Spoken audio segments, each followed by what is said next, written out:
Hey everyone, we're starting a new series, building our own custom glider. We're taking a pre-emissions motor and a late model truck, and we are combining those two to get the best of both worlds. Here's the motor. We're pulling it out of the old Freightliner that we purchased from Craigslist, and we are going to get it ready, get it doctored up, overhaul it, stick it in a new truck, so stay tuned. We're about to pull this engine and get it out and get it cleaned up. So we're probably gonna start with taking the hood, the radiator, and getting this stuff out the way. It already doesn't have a transmission. We already pulled the transmission on this truck once before. So we're gonna go with just pulling the stuff off the front and anything that's gonna hold us or get in the way of us pulling this engine out. Hopefully we can get the skid steer back here and not get stuck in the mud. And hopefully lift it far enough to get it out. But we shouldn't have to lift it too far once we remove the radiator. It doesn't have to come up over the radiator. But that's pretty much where we're gonna start at.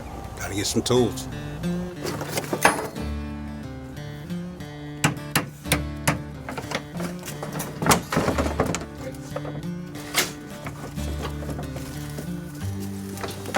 Yeah, we're gonna move the radiator so we can get it out the way, so we can just come and just lift it up barely, just a little bit to slide it forward.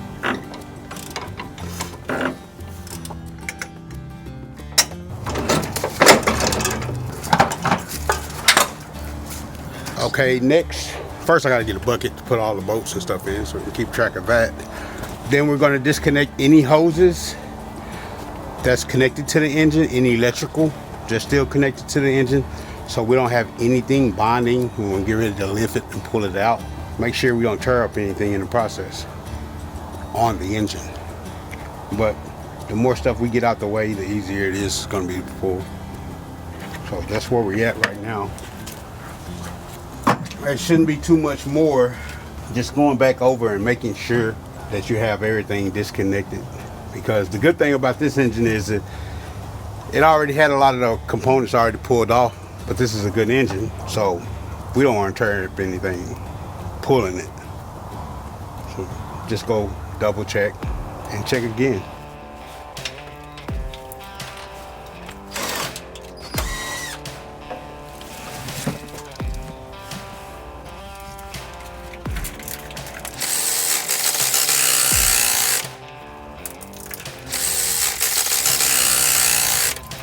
What we were just doing was removing the rear motor mounts.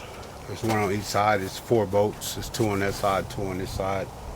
And making sure we have the wire harness and the fuel lines are all disconnected from the back of the head, where he's doing the harness on that side.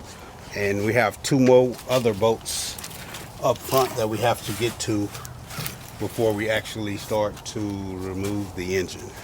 And do another check before we tear up something. We don't want to tear up nothing.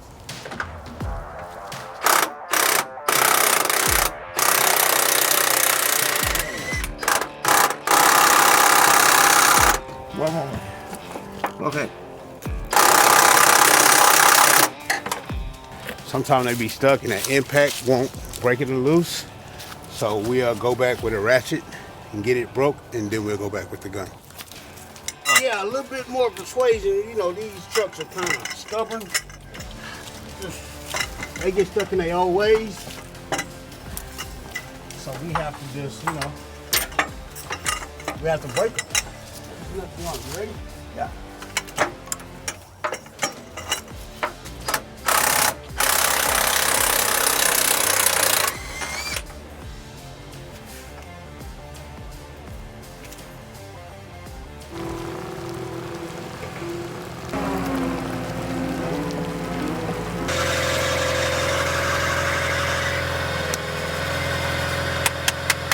Always wanted to do one of these. Now we've got the opportunity, so stay tuned to see the truck we're putting in it. I mean, to be quite honest with you, I don't even know the truck yet, but we're gonna go shopping. So. They didn't hook it up back here. Alejandro said he's gonna put a bolt in it. We're right there on the lift fence. He's coming with the bolt right now. No hook on this side. On that side, there's a hook. Yeah. So this side, they have to go in. think that's what he's talking about, putting the chain in there, the bolting it like that. The rain ain't never hurt nobody. Says the man in the skid steer. You know, I was that man outside there before I was the man in the skid steer, sir. You gotta start somewhere. You got to start somewhere, I'm telling you. It was when I was willing to be that guy out there is when I turned into this guy in here. But when I, not when I, yes, willing. It's when in my heart, I was fine with it and I enjoyed it is when I got the opportunity to be in here. When I was bitching and crying out there, and he made me do it over and over.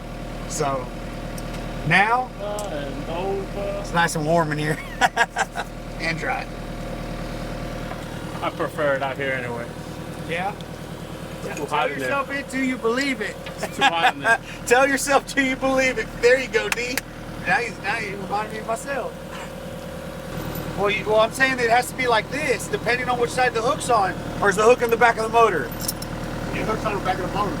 The back of the motor like Have this? that one up there, Okay, no, that will work. and this That will one work in then. front of the Okay, so I need to get closer then. Good. Right there's good. Okay, hook it to the back, Tony. Ask D what kind of truck we should put it in. Yo, D, what Yeah. kind of truck should we put it in? What kind of truck we should put it in? Yeah. A 2022 Peterbilt. 379. 2022, they don't make 379s, it's No? 389. Made myself look like an idiot on Facebook, but it's all right. He was close. It was the after model. 379 stopped being made in 2008, 9, 10. Correct me. You guys know. I know you know. Y'all got the crystal balls. Y'all know everything. I want to put it in a like a newer model Kenworth T880 with an end up. That's what I want to put it in if I can find one. Or on a sleeper truck T880 newer model. Them Kenworths, man, them things are built nice. I'm telling you. Not that Peterbilts aren't built nice. They're the same pack car. They're built nice as well. I am a Peterbilt guy, but I'm a Kenworth guy too. And just something about those T880s turns me on. It's like a young Dolly Parton, you know? There's something about Dolly. Y'all seen her over there, Cowboys halftime show? Dile que le dé para arriba tanto. Go up a little bit, tilt up. Más. More. Sí. Todo está bien. Nada más dale poquito para atrás porque va a agarrar la cabina. Yeah, you gotta come out a little bit. Back, not Back. forward. Ok,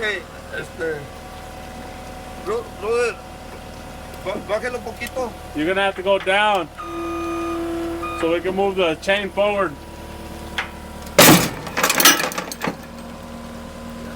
¿Qué pasó? Ok, ya pasó. Why do I always have to hook up the chains? Give me the other chain. Nobody ever rigs them up like I do. Hacemos uno como... Echar las dos, ¿no? Talk, see? A ver, dale para arriba. El botón pues este que está echando por Está bueno. Está Ok, bien. bueno. No se resbalará de aquí. No, está por abajo. It's gonna spin. You got the chain going up to the other side. It needs to come off the right side. No. Pero eso tiene que estar en este lado o en el medio. En medio. Come down.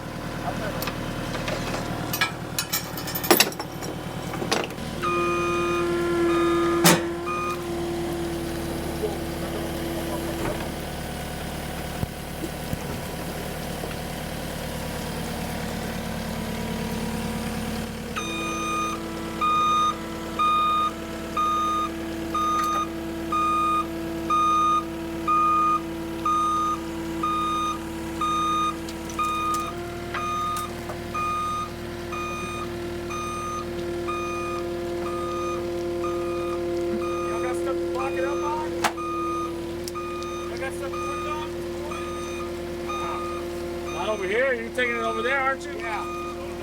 Just a little bit? Yeah. Oh, the clutch is still on it. That's why I'm more heavy too.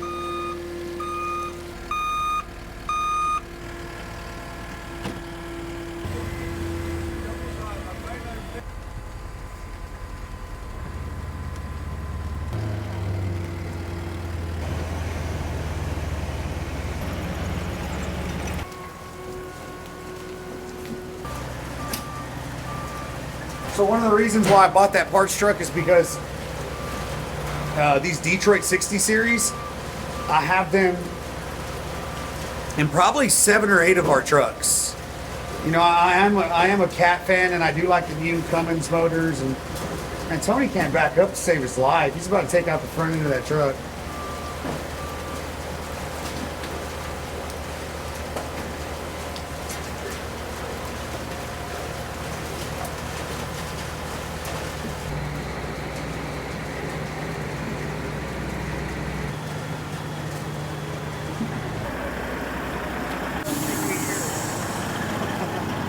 He's learning, guys. He's learning. Take him some time. Still learning.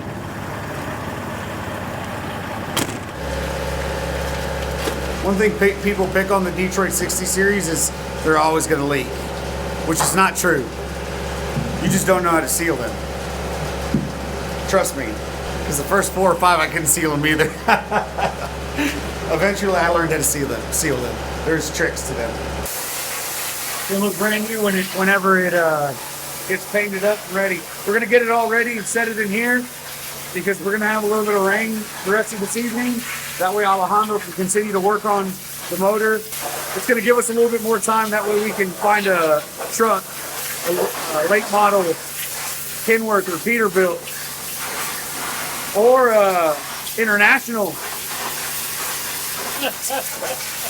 No, we wouldn't do that to ourselves. Sit in here, and then we're gonna get some lights and stuff around it, and then Alejandro is gonna start to like that rear housing. You see how it looks like silver in the back? So all that is silver right here. That's the rear housing. We gotta unbolt all of that and pull it off, and then we're gonna seal it with silicone, and then we'll put all that back together and take this off. That's the clutch, and we'll take the flywheel behind it off, and then we'll put a rear main seal in it. So that this whole rear back here, they tend to leak a lot of oil. So the only way to do it is, since you have it out the truck, is to do all that stuff right now, so we're not repeating it later and having to do it underneath the truck. It's easier right now.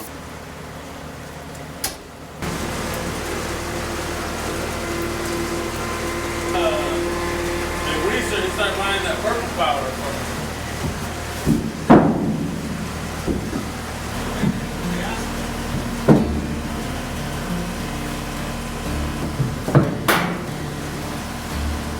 Hey, thanks for checking out part 1 of building our own custom glider. Y'all stay tuned because we are going to be pumping out the videos for you guys. Our plan is to get a truck and stick this motor in there in the next 2 or 3 weeks. Like, subscribe, comment,